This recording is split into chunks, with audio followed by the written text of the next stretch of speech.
How to find Roblox server region. The first things first is open up any preferred web browser that you have on your end because we will be downloading a specific extension. Now create a new tab and just go directly to Chrome Web Store official site. Go to search extensions and themes and just simply type in BT Roblox. Now this is going to be the extension that you need to download and add it to your extensions.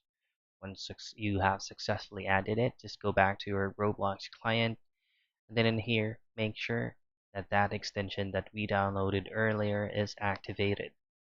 Scroll down till you find game details and make sure that server list pages is checked. Now once you want to do next is just go into any experience and then go directly into server options. By there, you should be able to see the server region.